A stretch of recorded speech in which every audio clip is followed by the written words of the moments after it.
Alors, donc, on va reprendre rapidement dans les mots, mais ce chapitre-là qu'on va parler, il va être un des chapitres, pas des plus importants, parce qu'il y en a beaucoup de chapitres très très importants, mais surtout, il va nous enseigner une des choses les plus importantes dans notre service de Dieu. Alors, la semaine dernière, je vous avais bloqué avec la question suivante. Quelle est l'arme, quelle est la manière la plus facile de réussir dans notre service de Dieu? Alors, vous avez dit la Emouna, vous avez dit plusieurs choses, mais en fin de compte, si on regarde bien, on a dit que l'arme absolue était la simcha. Alors on avait vu que la simcha, pourquoi c'était l'arme absolue et pourquoi on ne disait pas que c'était le chesed de la bonté? Parce qu'en fin de compte, c'est quoi la simcha? La simcha, c'est au moment où je suis à égalité avec le Yetzer Hara, et à égalité, c'est-à-dire qu'en fin de compte, le Yetzer Hara, il a toutes les armes, il a tous les arguments pour me faire tomber. Et mon Yetzer Tov, il a aussi des arguments, mais il faut savoir une chose, que malheureusement, quand le Yetzer Hara et le Yetzer Tov, ils ont les arguments les mêmes, en général, on perd. Oui ou non? Pour pouvoir, ça c'est la règle, c'est que quand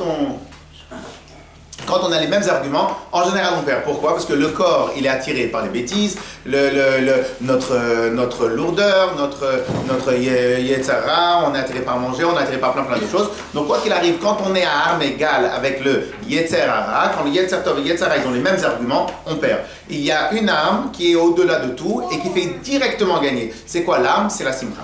Ok?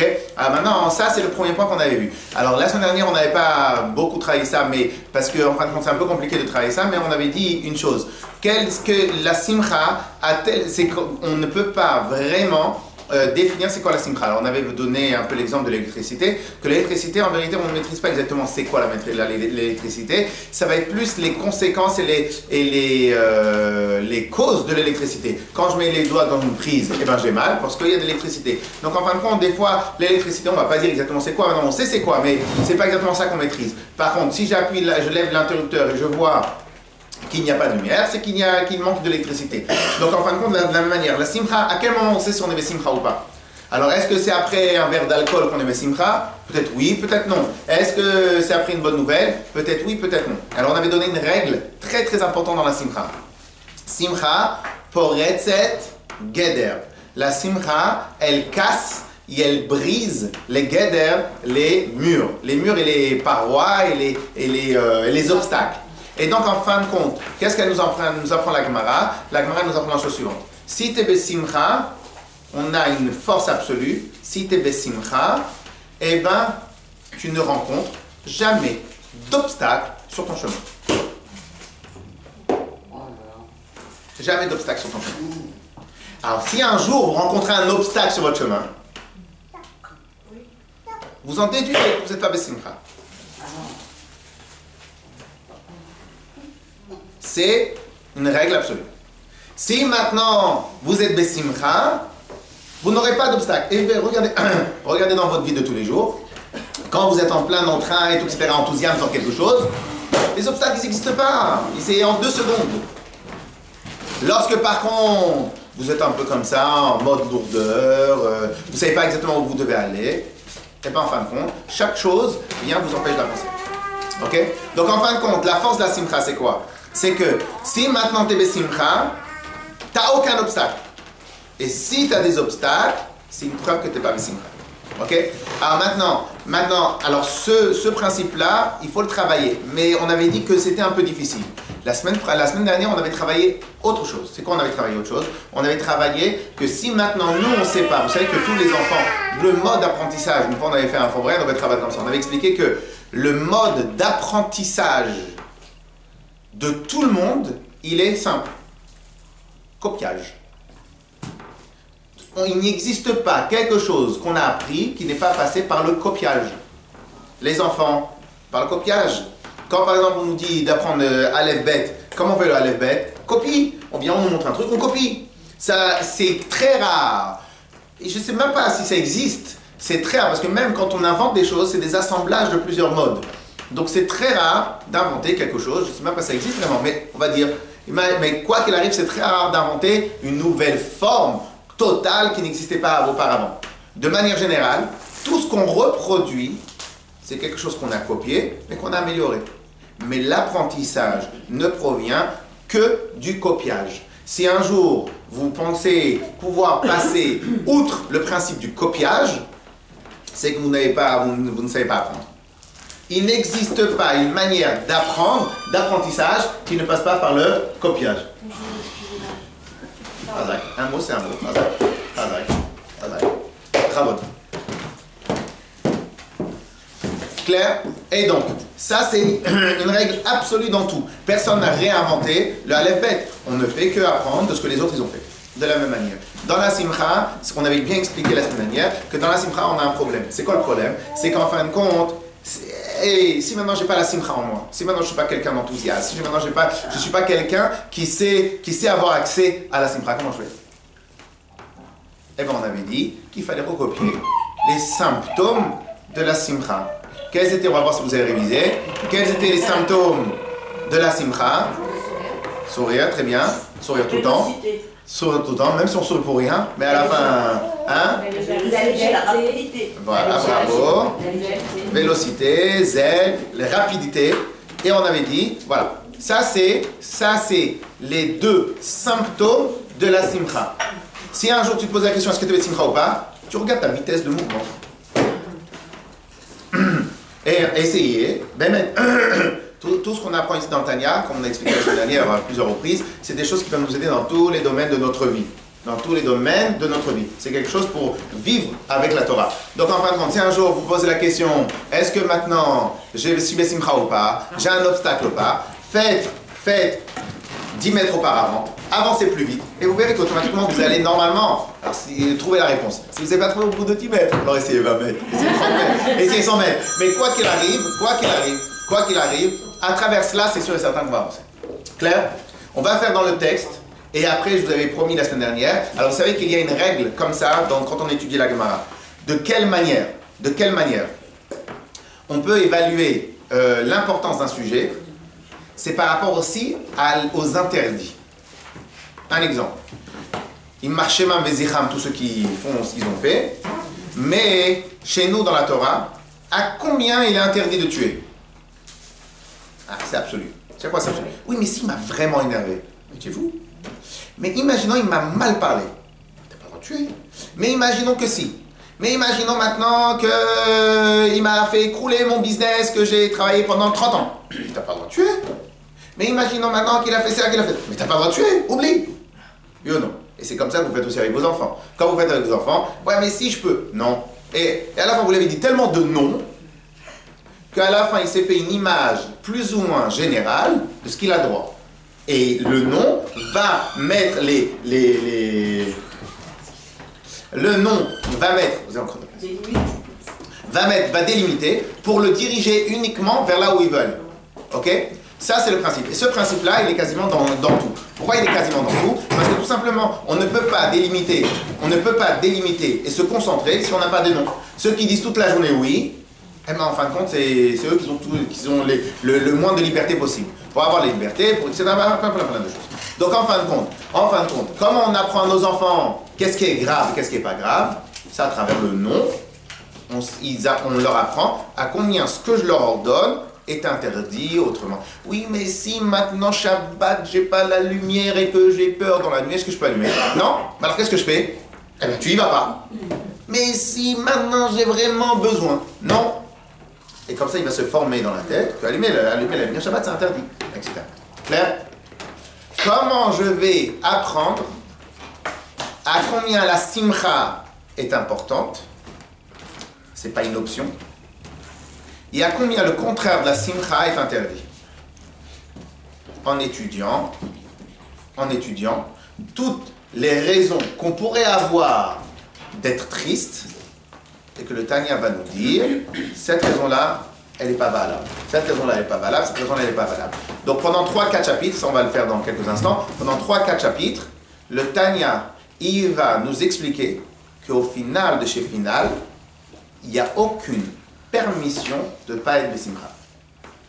Aucune permission. Et c'est pour cela que la semaine dernière, on avait dit que la Simcha ne fait pas partie des 613 mitzvot, ok? Mais cependant, on avait dit la semaine dernière que les chassidim ils disent ce que la Simcha peut t'amener, aucune mitzvah n'a la possibilité de t'amener. C'est-à-dire, elle est tellement forte qu'elle est presque au-dessus des mitzvot. Et le contraire, c'est aussi la même chose.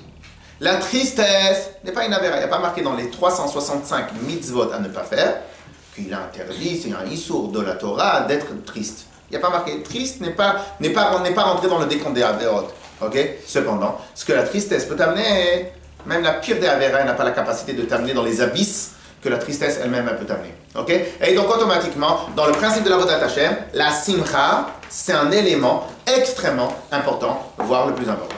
Comme on l'a bien travaillé la semaine dernière, on va faire dans les mots, on va essayer de travailler dans les mots. Beram, Perek Ravav, page 64.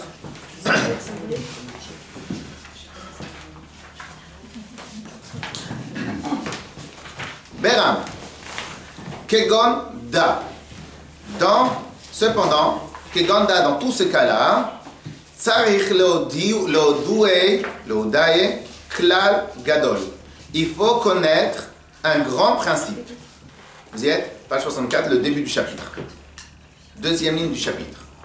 Kikmo Shenitzachon Lenatseach Davar Gashmi. De la même manière que si maintenant nous voulons gagner un combat matériel, Kegon, comme par exemple, deux personnes qui combattent l'un avec l'autre. La pile zé. Parce que chacun, il va vouloir gagner et terrasser son ennemi. Eh bien, la règle, c'est la suivante. Ici, ce qu'on parle, c'est des règles absolues. C'est-à-dire que tu montes, tu descends, c'est comme ça.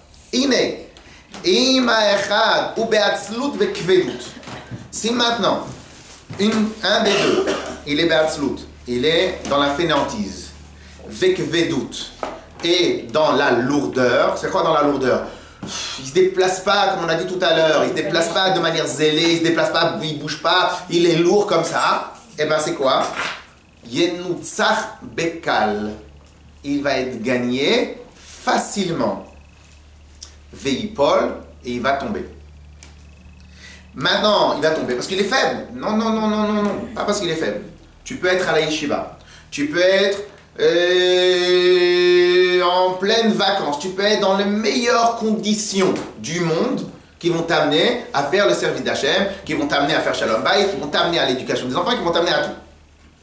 Si tu es en mode lourdeur, si tu n'es pas besimcha, eh ben n'importe quelle petite chose, il va te faire tomber, ou que ce soit dans le service de Dieu, il va te mettre la zizanie avec tes enfants, il va te mettre tout. Mais pourtant, il n'y a aucune raison sur terre. Il n'y a aucune raison sur terre qu'il y ait un problème. Pourquoi? Parce qu'on a toutes les conditions qu'il faudrait que ça soit bien. Oui, mais le problème c'est quoi? C'est qu'en fin de compte, lorsque tu es en mode lourdeur, quand tu n'es pas en mode simcha, eh ben en fin de compte, même si tu es plus fort, tu perds. Tu perds. Et regardez bien dans votre vie de tous les jours. À chaque fois que vous entreprenez quelque chose, mais vous entreprenez en traînant les pieds, très peu de chances de réussir. Très peu de chances de réussir. C'est des règles absolues ce qu'on est en train d'apprendre. Et donc, lorsque maintenant, vous n'avez pas réussi quelque chose, vous savez qu'est-ce que vous devez faire? Attends. Viens, je me remémore de quelle manière j'étais en train de bouger, j'étais en train de marcher. Est-ce que j'étais en train de marcher avec zèle? Et regardez bien, de manière générale, quand on ne réussit pas quelque chose, c'est automatiquement parce qu'il n'y avait pas de zèle. Regardez bien, ok? Et donc ça, le Tanya nous dit. Veipol, et la personne, elle va tomber, elle va perdre. Gam im ou gibor yoter mechavero. Même si c'est un athlète, même si c'est un boxeur, qui est plus fort que son ami. Kacha mamash benitzachon ayetzer. C'est exactement dans le même principe donc pour la bagarre contre notre yetzara. Dès qu'on est besimcha, dès qu'on bouge, dès qu'on est en mode zèle, en général, toutes les portes vous ouvrent. Maintenant, on va essayer un peu de faire pas de la blague, mais quand vous souriez, une des choses qui est le plus communicatif, c'est quoi? C'est le rire. Bon, c'est vrai que bailler aussi, c'est pas mal. Mais c'est bon. Mais en vérité, c'est le contraste, c'est le contraste exact. Dans le principe de sourire, c'est communicatif. Le rire, c'est communicatif. L'ambiance, c'est communicatif. Pourquoi c'est communicatif? Alors maintenant, pourquoi c'est communicatif d'après vous? Parce que l'autre en face de vous, c'est une barrière. C'est une barrière. Si maintenant vous êtes des simcha, la barrière qui est en face de vous, le monsieur qui était un peu chum, comme on dit chez nous, ok? Et bien, qu'est-ce qui se passe? Eh bien, celui-là, il ne peut plus tenir la route. Non, il ne peut plus tenir la route. Pourquoi il ne peut plus tenir la route? Parce que la simcha, elle est poretz, elle brise, guéder, toutes les choses. Donc, si au moins de ce cours-là, on va apprendre dans la tête, dès que j'ai un problème, j'augmente la dose de simcha, et si maintenant j'arrive pas à faire quelque chose, je regarde est-ce que j'étais de simcha ou pas. Si maintenant on sort avec ça de ce cours-là, on a gagné 10 ans de travail. Vraiment, on a gagné 10 ans de travail. Si seulement à chaque fois que j'ai un problème, je réfléchis, est-ce que j'étais Bessimcha ou pas? Est-ce qu'au moment où j'ai pris le téléphone, j'étais Bessimcha ou pas? Est-ce que j'étais en train? Est-ce que j'étais enthousiaste ou pas? Est-ce que lorsque maintenant je suis rentré à la maison, est-ce que je suis rentré avec un sourire ou je suis rentré sans le sourire? Ben vous verrez que si vous additionnez tous les cas de figure, vous verrez que tous les problèmes proviennent. Que si maintenant tu reviens avec le sourire, pas avec le problème là. Quand il y a un client qui rentre au magasin, accueillez-le avec le sourire, vous allez voir. Il va pas partir. Bon, il y aura un moment, il faudra le... Mais il y aura... Pourquoi? Parce que la simcha, elle est poretz, guéder. Si maintenant la simcha, elle casse elle brise tous les obstacles, et bien dans le service de Dieu aussi, elle va briser tous les obstacles. Si comme la manière comment je vais à la tefila, comment je vais à un cours, comment je vais pour étudier, comment je vais de manière zélée, automatiquement, là, les portes vont s'ouvrir tout devant nous. Et donc c'est pour cela qu'il dit comme ça. Et Gam, il va tomber. Gam im u gibor yoter mechavero. Même s'il est plus fort que l'ennemi, l'adversaire en face, il va quand même tomber. Mais pourtant, je suis plus fort, j'ai des meilleurs arguments. Mais l'autre, il était besimcha. Kacha mamash ben nisachon hayetzer. C'est ainsi aussi la même chose avec le yetzara. I efshar le natzro be'atzlut ve'kvedut. Il est impossible de le gagner. On ne parle pas bien évidemment des choses qu'on a l'habitude de faire. Allumer les bougies de Shabbat, j'ai tellement l'habitude de le faire que même si je vais à la simcha, je vais le faire. Mais c'est pas de ça qu'on parle. On parle pas de faire l'habituel, on parle pas de l'acquis, nous. On parle pas de l'acquis. L'acquis. Nous, on parle d'avancer parce que si maintenant tu parles que de l'acquis, facile. Si maintenant tu as été habitué par tes parents de mettre les tefilines, il y a très peu de chances que tu vas pas mettre les tefilines. Si tu as été habitué par ta maman d'allumer les bougies de Shabbat, il y a très peu de chances que tu vas pas allumer les bougies de Shabbat. On parle pas de ça. On parle de tous les autres problèmes qui nous concernent. Que ça soit la manière comment on se comporte avec nos amis, de la manière comment on se comporte avec notre mari, de la manière comment on avance dans notre vie de tous les jours, comment on gravit les échelons, comment on va faire les études, on parle de toutes les choses, on doit gagner, pas un combat acquis déjà, un combat acquis, j'ai pas besoin de guider de la simcha, et encore, mais dans le principe c'est acquis, c'est comme ça, il va pas se battre sur moi. Quand est-ce qu'il va se battre avec moi? C'est dans les choses qui sont pas acquis. Et bien dans les choses qui sont pas acquis que je veux gagner, si je veux les gagner, eh ben je pourrais pas les gagner sans ça. Alors, vekvedut anim shachot mitzvot vetimtum alev, qui vont venir de donc si maintenant je suis vekvedut, je suis lourd, anim shachot, qui proviennent me'atzvut de la tristesse, vetimtum alev. Alors c'est quoi timtum alev? Timtum c'est l'impureté. Non, ça c'est Touma. Il vient Très bien. Alors ça c'est Metumtam, oui. Mais la racine du mot Metumtam c'est fou, dérangé. Mais quelle est la racine du mot Metumtam? La racine hébraïque du mot Metumtam c'est obstrué, fermé, hermétique. Ok? Une des phrases qui va être très souvent reprise dans la Chassidoute, c'est le principe de Timtum Alev. C'est quoi? Des fois, vous ne voyez pas que des fois, on a des choses qui sont très faciles d'accès, qu'on peut comprendre très facilement, mais il n'y a rien qui rentre. Il n'y a rien qui rentre. Pourquoi il n'y a rien qui rentre? Parce que justement, on n'est pas ouvert. Pourquoi on n'est pas ouvert? Parce qu'en fin de compte, étant donné que je suis en mode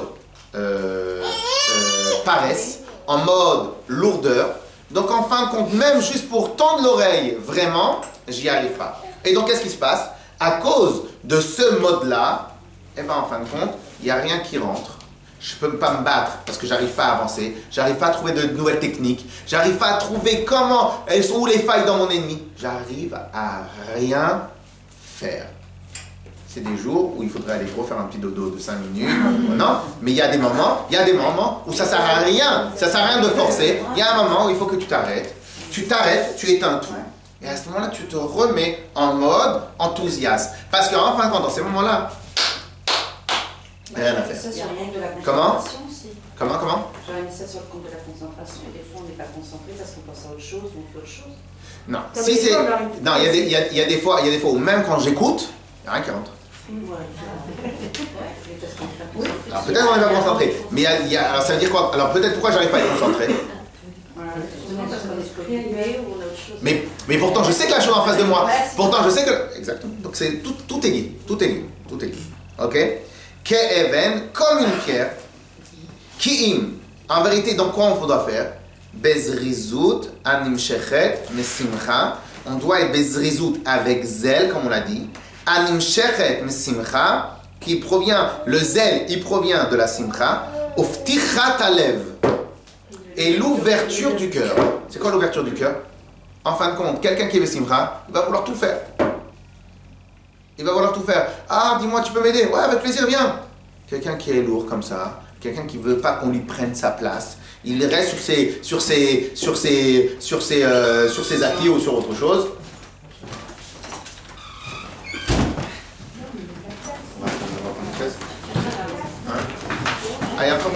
Ah, bon, ok?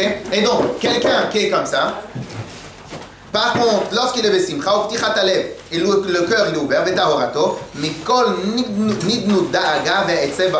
sans aucune daga, on enlève complètement tout le stress, et toute la tristesse du monde, et c'est ça la simcha. Clair? Très bien. Juste avant de continuer la suite, qui c'est qui a essayé la semaine dernière? La simcha? Moi, un petit peu, mais...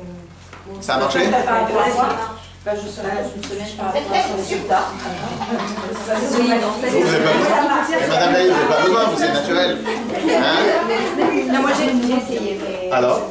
Mais vous avez essayé quoi? Les symptômes? Ouais, j'ai essayé de sourire, d'arriver toujours avec le sourire à la maison. Et ça donne? Oui, forcément ça change les choses.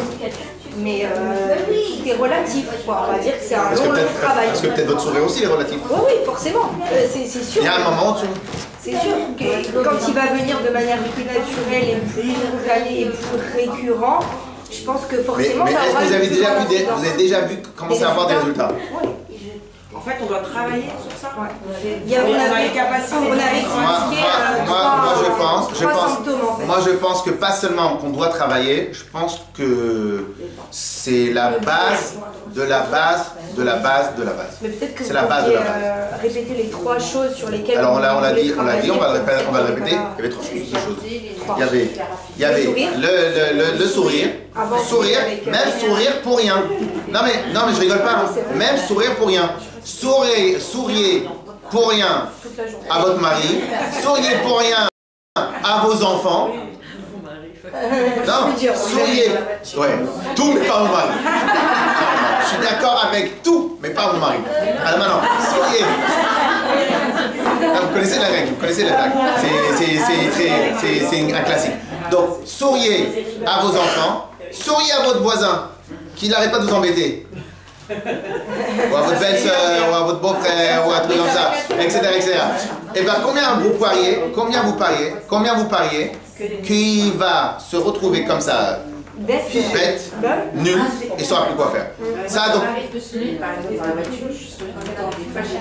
Non, quand il conduit, il ne voit pas que vous souriez. Mais... Non, il me dit pourquoi il me sourit? En fait, c'est parce que je souris. C'est obligatoire. Ensuite, ça c'est le premier symptôme.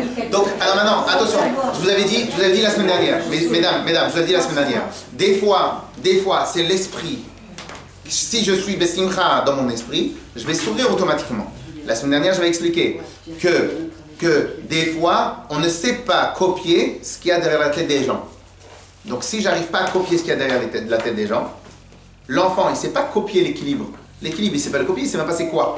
Il va copier quoi? Il va copier le fait que vous êtes debout, qu'on est debout. Okay? Donc on ne va pas copier ce qu'il y a derrière la tête, on va copier ce qui est les symptômes, ce qui se manifeste. Donc on avait dit sourire, on avait dit vitesse, et c'est quoi la troisième chose? Rapidité, rapidité. Ouais, tout ça c'est la vitesse. Okay? Donc, et pas seulement qu'on a l'obligation de... Ça fait partie de la Vodat Hashem du juif. Ça fait partie de la Vodat Hashem. C'est ce qu'on apprend ici.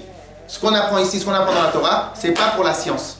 Ce qu'on apprend dans la Torah, c'est pour vivre. Chai ba'em, il faut vivre avec ce qu'on apprend. Donc il faut faire un travail sur tout ce qu'on apprend. Ok? Donc il faudrait vraiment qu'on fasse un travail. Alors maintenant, je vais vous poser une question. Quand est-ce qu'il est permis, quand même, d'être triste? C'était interdit. Ok, c'est parce que je vous ai donné déjà la réponse. Mais c'est pas grave. D'après vous, quand est-ce que vous avez le droit d'être triste? Hein?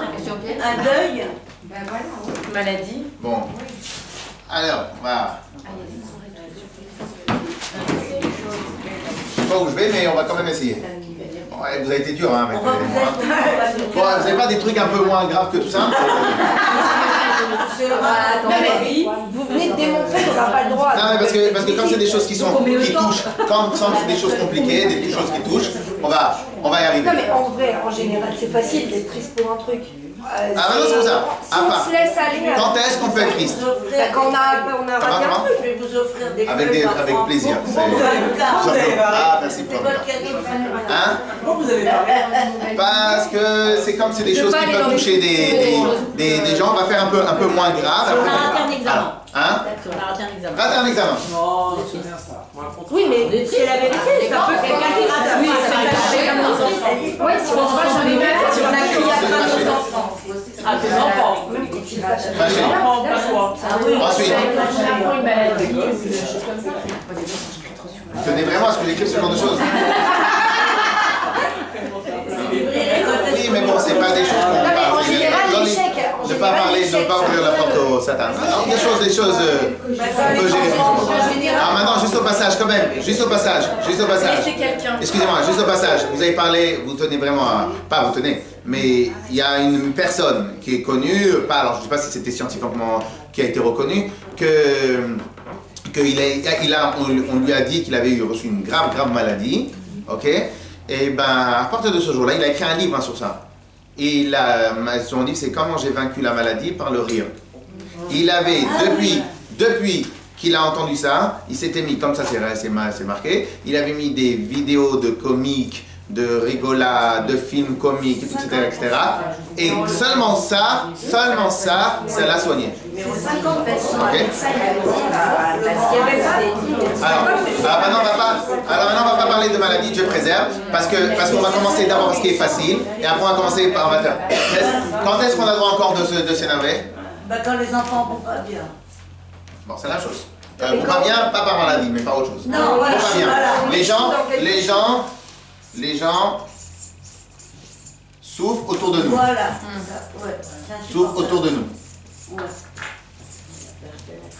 Quoi d'autre? Non, pas trop grave. Et c'est vraiment être triste ou être mal? Parce que des fois, on n'est pas forcément triste, mais on est... Bonne question. C'est triste ou être mal? Non, on est ramolli, quoi. On a plus la motivation. Mal et triste. C'est ça. Non, mais il y a la tristesse. Les gens, ils n'ont pas l'argent qu'ils devraient avoir. Qu'est-ce qui est écrit là? La Ah. Quand on est fatigué? Oh non. Ça c'est... Non. Ah ouais.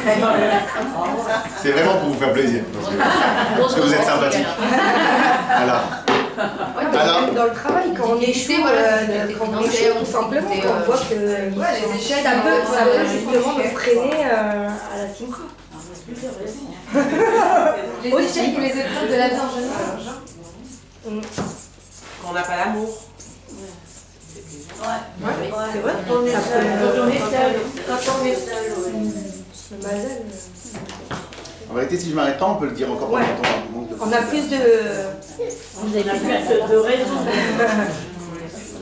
On n'est pas trop étalé dessus, sinon parce qu'on a trop de raisons pour pouvoir être triste. Ouais, tout le monde va sortir du coup. Très bien. Avant de continuer. Comment? La solitude. La jalousie. La jalousie. L'envie, La vérité, je commence à me sentir mal. J'étais bien avant de venir au cours. Hein. La méchanceté. Vous avez demandé, hein. Vous avez assisté. Ah, maintenant. 2 secondes. Allez, 2 secondes. Avant de continuer ici, d'après vous, si j'étais Bessimcha, pendant l'étude de l'examen, avant de passer l'examen, si j'étais Bessimcha dans mon apprentissage, je l'aurais raté normalement? Peut-être. Bah oui, peut-être. Mais si. Je sais pas.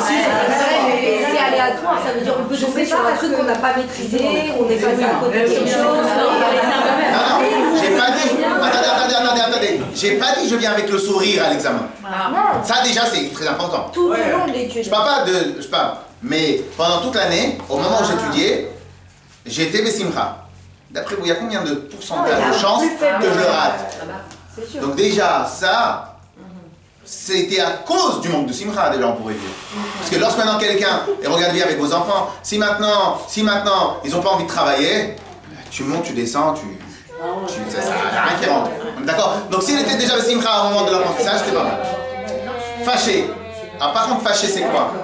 Quoi? Je suis pas d'accord. De quoi? Parce qu'il peut avoir pensé et ne pas avoir confiance en lui, c'est encore autre chose. Oui, mais il y a la simcha aussi. L'amène à rater ses examens. Très bien. Et d'après vous, le manque de confiance n'est pas lié avec un manque de simcha? Mais comment changer ce... Je vais vous donner un exemple. Comment marche quelqu'un qui a un manque de confiance? Mais c'est comme ça. Il avance comme ça, un peu comme ça, il ne sait pas un peu où il va, ou un peu comme ça.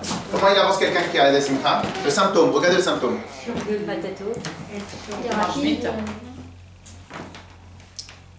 Donc on est juste en train de voir à combien cet élément-là, la simcha, c'est l'épice qui fait tout changer. Fâché. Alors je ne sais pas exactement ça veut dire quoi être fâché, pas fâché. Mais si maintenant quelqu'un il est simcha, il peut se fâcher de quoi? Au contraire, il amène l'ambiance autour de lui. Ben oui, au contraire, il amène l'ambiance autour de lui. Ensuite, les gens souffrent autour de vous. Ok, autour de nous, très bien. Vous avez peut-être raison. Maintenant là, j'ai une autre question. Que vous sentiez mal, ça sert à quoi? Vous gagnez quoi? Non. Vous êtes impuissant, pourquoi? D'où vous savez que vous pouvez rien faire? On demande. Non mais, oui, mais là, la première question que j'ai, c'est... Quand les autres... Ça sert à quoi que je ne sois pas Bessimcha? On ne pourra pas l'aider. Ça sert à rien. Oui, mais d'un autre côté, on l'aidera peut-être en étant simra, justement. Donc, ça sert, donc on ne l'aide pas en n'étant pas Bessimcha. Et si maintenant tu étais Bessimcha, peut-être qu'en fin de compte, ça va faire effet de boule de neige. Que peut-être lui, il va moins souffrir. Alors que si maintenant,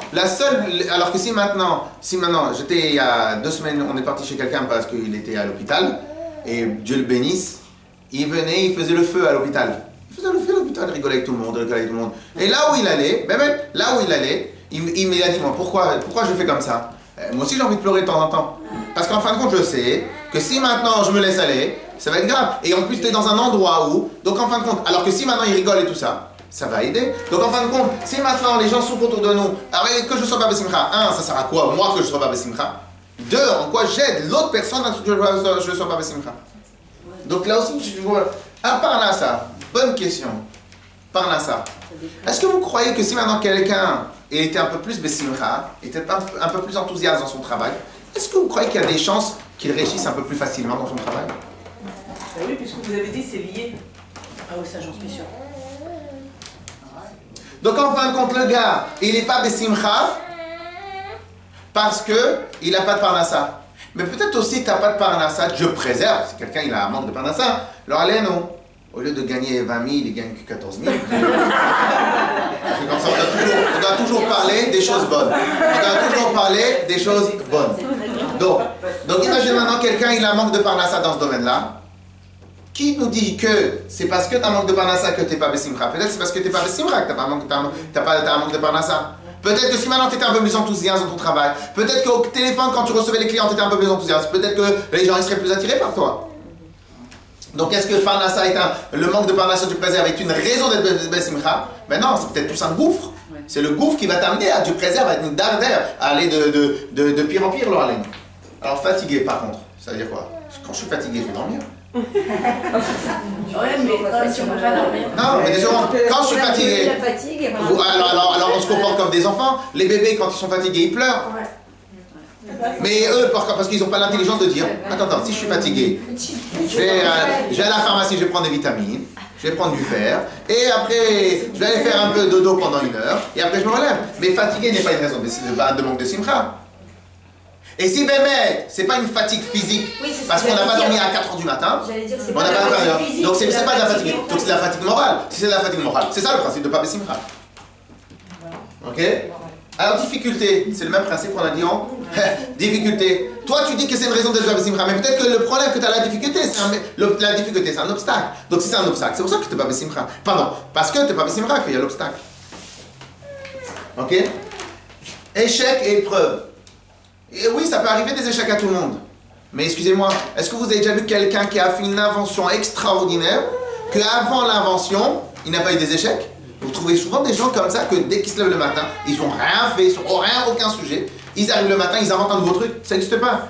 On ne peut pas inventer quelque chose si on n'est pas passé par le mode échec. Donc en fin de compte, qui t'a dit que si c'est un échec? Et l'épreuve, c'est pas l'épreuve, c'est un apprentissage aussi. Et ainsi de suite. Les gens, quand on parle de à part maladie et deuil, laissez-moi être tranquille avec ça. Des échecs personnels. Un exemple, c'est quoi un échec? Donnez-moi un exemple, c'est quoi un échec?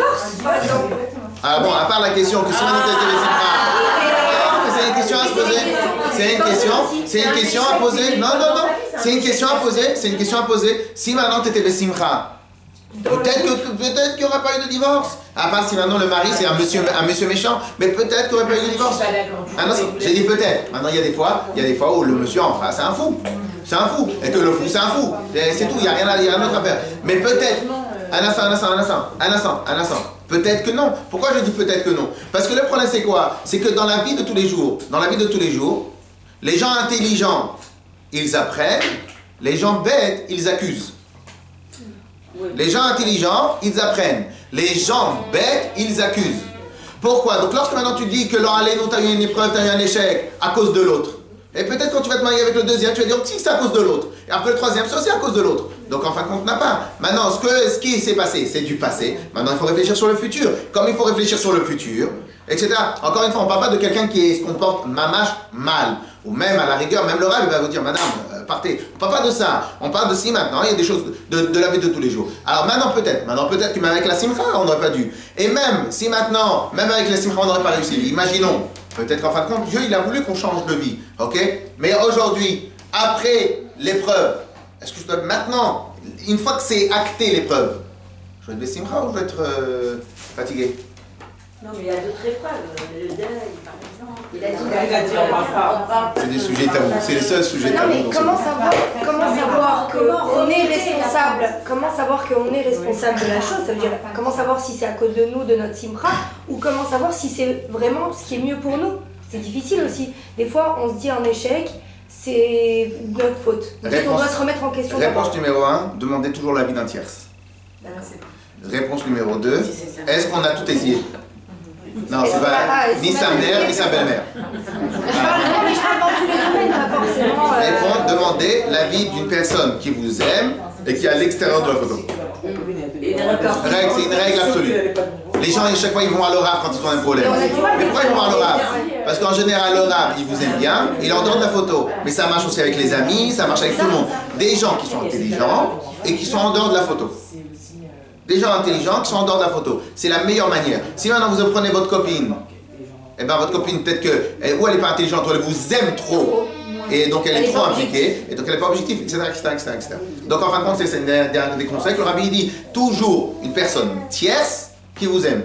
Mais pas qui vous aime jusqu'à être aveuglé par l'amour, mais qui vous aime. Ok? Donc ça, c'est le principe. Si maintenant cette personne tierce, elle vous dit, n'y va pas par là, alors en plus, si tu poses encore une autre personne qui vous dit la même chose, et que tu vas quand même dans ce truc-là, c'est que t'es têtu.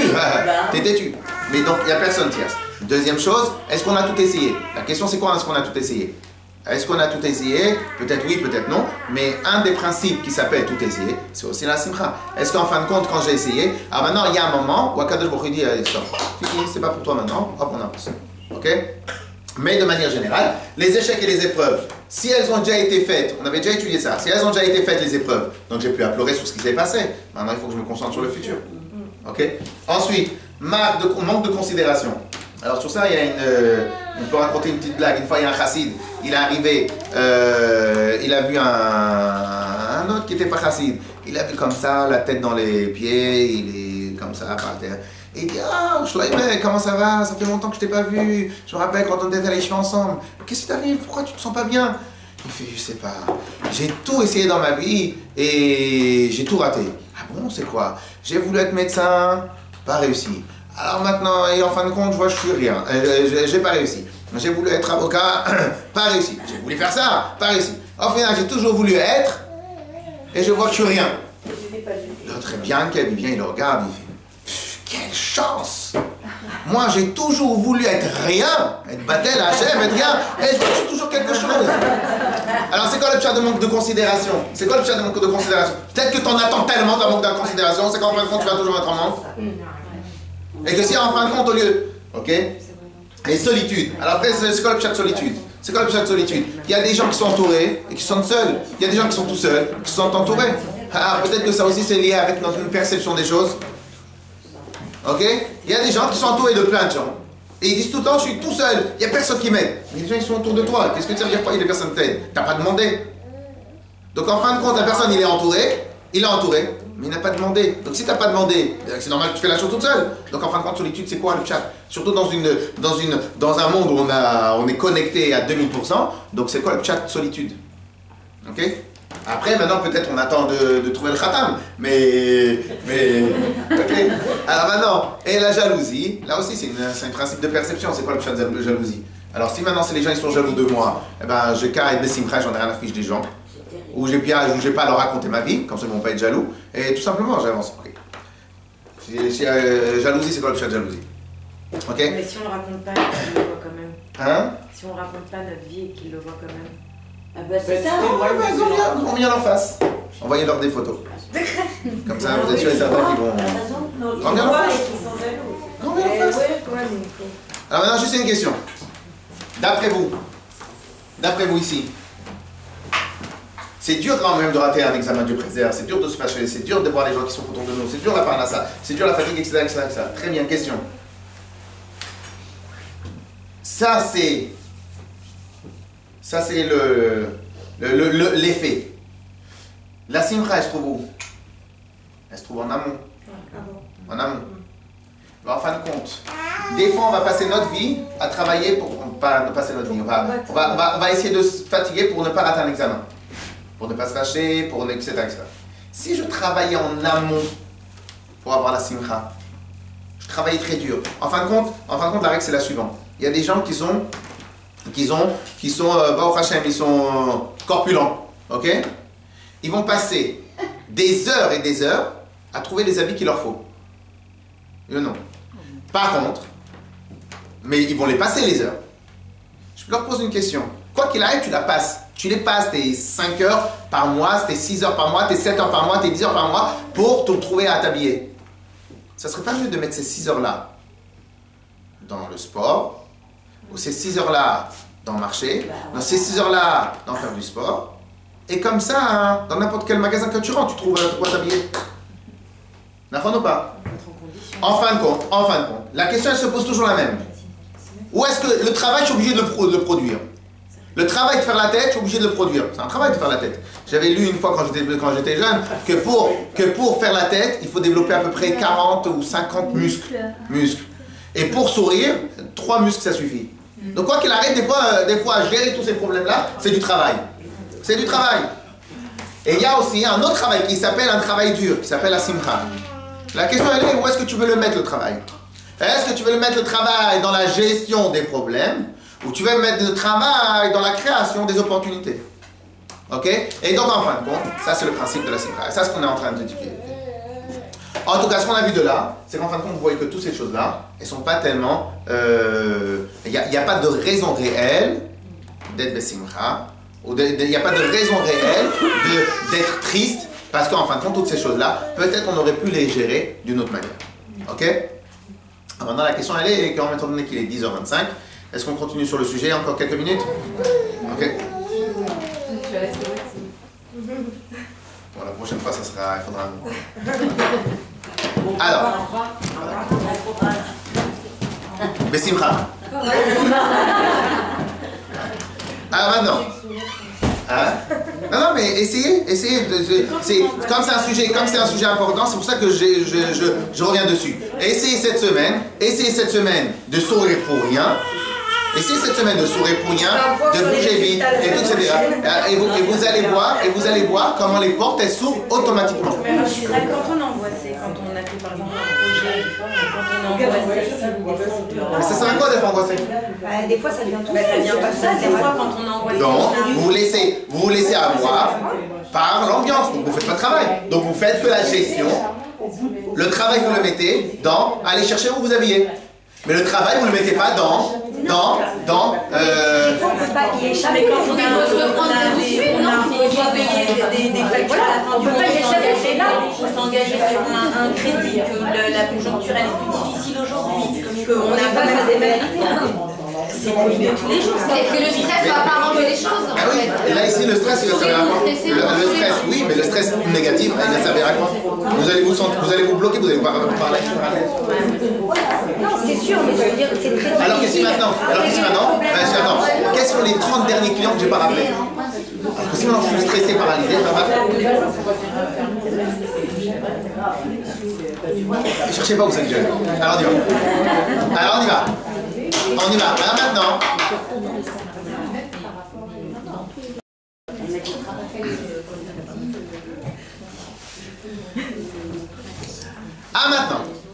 Maintenant. Alors, le problème, c'est que je ne sais pas si on aura le temps vraiment de travailler ça parce qu'il est déjà tard. Mais, un instant. Excusez-moi. Pardon. Cependant, il y a quand même un avantage à être triste. Non, je rigole. Non, mais il y a du stress, hein. Il y a du stress. Non. Là, on parle pas de stress. Le stress, c'est stimulant. Maintenant, après, il y a le stress qui nous fait tomber vers le bas. Il y a le stress qui nous dit ah, j'ai le timing qui arrive, donc il faut que j'avance. Donc ça, c'est autre chose. Ok? Alors maintenant, qu'est-ce qu'il y a à dire sur le timing? Il y a un passouk dans Kohelet, je crois. Un passouk que Shlomo Amelech, il a dit, le roi Salomon, il a dit Bechol atzev yeh mutar ou motar. Bechol atzev, dans toutes tes tristesses, yeh motar. Il y aura un avantage. Il y aura un avantage, une qualité, un intérêt. Ok? Alors maintenant, la Zaken, il va nous dire, a priori, ceux qui prônent la tristesse, ils vont mettre cette phrase-là en avant, ils vont dire pourquoi tu nous dis, pourquoi vous les chassidim vous nous dites qu'il faut absolument toujours être besimcha. Voilà, il y a un passage qui nous dit, Bechol atzev, dans toutes tes tristesses, il y aura un avantage. A priori, il y a un avantage dans la tristesse. Alors, dans la Zaken, il va dire, ne comprenez pas de travers ce passouk-là. C'est quoi dans ce passouk-là? Il faut le comprendre dans cela. Il faut le comprendre comme ça. Une opportunité. Dans la tristesse, il peut y avoir un avantage. Tristesse, il y aura un avantage. Un avantage. Qu'est-ce que le Mozaken il va déduire de cela? Qu'est-ce qu'il va déduire de cela? Il va dire que la tristesse elle-même, c'est pas un avantage. C'est ce qui va découler de la tristesse qui peut avoir un avantage. Quand on sera vers le bas, on sera obligé de remonter vers le haut. Alors, ou bien quand on sera vers le bas, on sera obligé de remonter vers le haut, ça c'est une chose, ou bien tout simplement, malheureusement des fois, c'est le moment où on fait un point et le cœur quelque part, étant donné que la tristesse, elle amène une brisure, une cassure, et on sait, et on va l'étudier sûrement, et on sait très bien que la seule manière des fois de se remettre en question, c'est pas lorsqu'on a tout le monde autour de nous, pas lorsque maintenant on a tout ce qu'il faut. Quand tu as tout ce qu'il faut, tu ne te poses pas de questions. Comme on avait déjà vu que les plus grandes avancées technologiques, elles ont toujours été malheureusement faites après des crises. Comme ça, tous les historiens disent, surtout les crises économiques. La crise de 1929, elle a fait un rebond de plein dans plein de domaines. Toutes les autres crises, pourquoi? Parce que lorsque maintenant tu as une brisure, tu as une cassure, là tu te dis, alors attends, peut-être le chemin que j'ai mené jusqu'à maintenant n'est pas le meilleur. Et là, comme tu as été cassé, Donc là, tout d'un coup, tu commences à devenir un peu plus attentif à ce qui se passe. Pourquoi tu cherches des bouées de sauvetage un peu n'importe où? Donc en fin de compte, qu'est-ce qui se passe? Qu'est-ce qui se passe? Ben, alors maintenant, dans notre service de Dieu, dans notre service de Dieu à nous, c'est quoi? C'est à travers la tristesse. Tu vas te briser un peu. Et cette brisure-là que tu as eue, elle peut t'amener une meilleure simcha. Une simcha plus pure. Une simcha qui est encore plus raffinée que la précédente. Ça, c'est le seul avantage de la tristesse. Ça, c'est le seul avantage. Plus tard, dans les chapitres, on va voir qu'en fin de compte, on va réfléchir sur ça. Mais en tout cas, la seule chose que la Noazaken va nous dire maintenant de l'histoire de la tristesse, il va nous dire que le pasuk, Bechol Atsev, Yem Motar, dans toutes tes tristesses, il peut y avoir un avantage. De là, t'en déduis que dans la tristesse elle-même, elle est interdite. Elle est interdite, parce que dans la tristesse elle-même, le fait d'être triste, il n'y a rien. Il y a seulement ce qui peut découler de la tristesse. Alors ne pas se mettre en état de faiblesse pour peut-être avoir une autre chose. Non. Si maintenant quelqu'un, il a eu de la tristesse, eh ben, elle ne doit pas déjà durer pendant longtemps. C'est pour ça que Dieu préserve nous le deuil.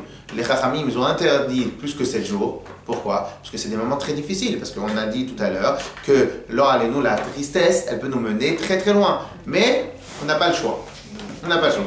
7 jours, parce qu'il faut aussi prendre le temps de réfléchir, prendre le temps de plein de choses. Ok? Et très souvent, malheureusement, et heureusement, mais malheureusement, des fois les gens, après des tristesses comme ça, ils viennent à la choule, ils viennent étudier la Torah, ils viennent aux choses, etc., etc. Pourquoi? Parce qu'en fin de compte, ce moment-là, il a donné la possibilité que tous tes acquis d'auparavant, tu as fait un reset.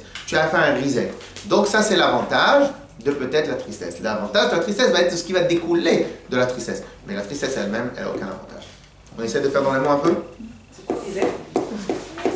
C'est facile. Ah, d'accord. Vous pouvez faire mon hébreu. Quand vous prenez sur l'iPhone, vous prenez les deux trucs comme ça.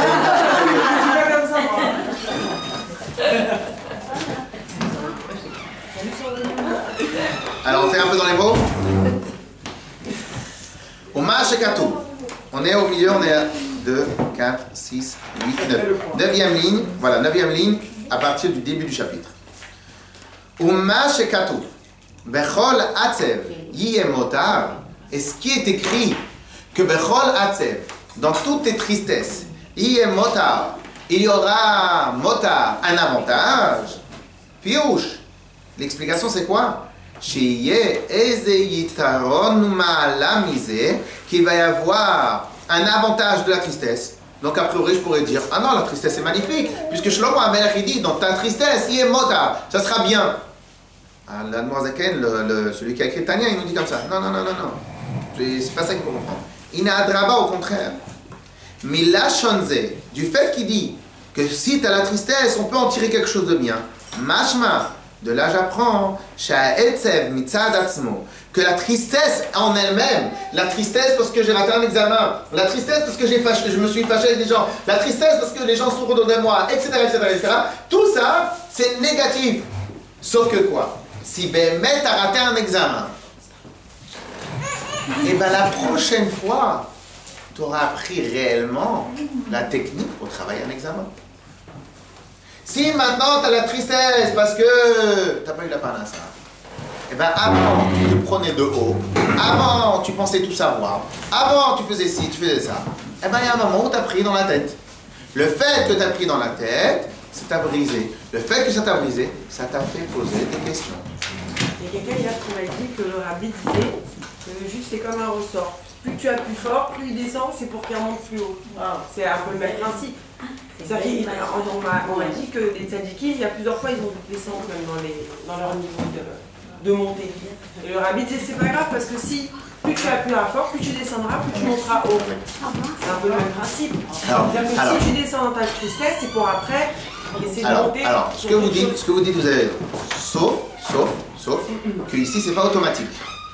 Parce que dans le terme que vous utilisez, alors moi je ne l'ai pas vu chez Ravi, alors peut-être c'est comme ça, mais dans le terme que vous utilisez, vous enlevez le principe du travail qu'il y a. D'accord. Ok? Parce que tout ça, une des choses les plus difficiles qu'il y a sur Terre, c'est de maîtriser ses pensées, travailler ses pensées, travailler la simcha, parce que la simcha, ça demande à travailler notre comportement de tous les jours. Donc en fin de compte, dans ce que vous dites, c'est comme si que dès qu'il y a... Alors maintenant, c'est vrai qu'il y a aussi un effet automatique. Alors c'est vrai qu'il y a aussi un effet automatique qui est que, en général, le Ben Israël, il lâche jamais rien, il a une capacité d'adaptation et il se remonte. Alors ça, c'est peut-être vrai aussi qu'on a une échama très forte et que cette fois d'échama-là, elle nous pousse toujours vers le haut. Très bien. Mais alors peut-être des fois, nous, c'est quand ça arrive des choses très graves, etc. Mais il n'y a pas, là, vous parlez peut-être trop d'une manière automatique. Ok, mais c'est vrai qu'on a vu que les Bnei Israël, c'est pour ça que les Israéliens ont toujours été des révolutionnaires, des choses, parce qu'ils ont toujours le moyen de casser, de changer de mouvement, etc., etc. Mais ça, c'est peut-être à des moments. Mais en fin de compte, il y a aussi un lien de travail. Il ne faut pas penser que c'est automatique que ça va arriver. Il y a un vrai travail à faire. Mais ce qu'on est en train de dire ici, c'est que du fait que j'ai eu la descente, eh bien la descente doit être le moyen de trouver la force de là où je suis pour regarder les choses autour de moi sous un autre angle. Ok? Alors, rak sheyagia en bo mala. Donc le etsev mitzad atzmo, la tristesse en elle-même, en bo mala. Il n'y a pas d'avantage. C'est quoi l'avantage? Rak sheyagia veyavo mimeno eze yitaron. Il va y avoir un avantage.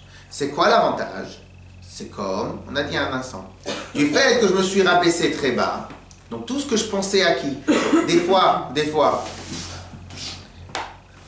vous avez 1000 amis sur Facebook, vous dites, qui peut venir m'aider à porter ma valise? Il n'y a que le like, vous savez, chez les autres, pour transmettre un autre message. Mais eux-mêmes, ils ne viennent pas. Et à ce moment-là, vous posez la question. Parce que c'est des amis, tout ça. Peut-être il faudrait que j'aille chercher qu'est-ce qui est véritablement le sens amitié. Ok?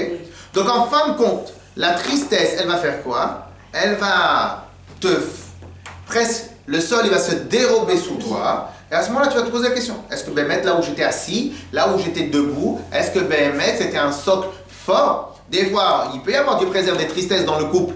Mais peut-être si maintenant tu arrives à avoir une tristesse dans le couple, c'est peut-être que ton couple était un peu faible. Si maintenant tu as une tristesse dans ta manière, tu as raté un examen, c'est peut-être que ta manière à toi de travailler, elle n'est pas adéquate. Peut-être, etc., etc.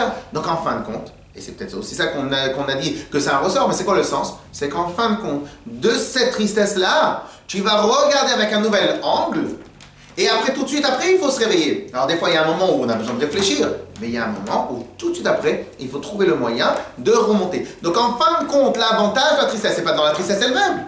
On préfère un monde sans tristesse. C'est qu'en fin de compte, de cette tristesse-là, il peut y avoir un avantage. Mais c'est la seule chose qui est permise dans la tristesse.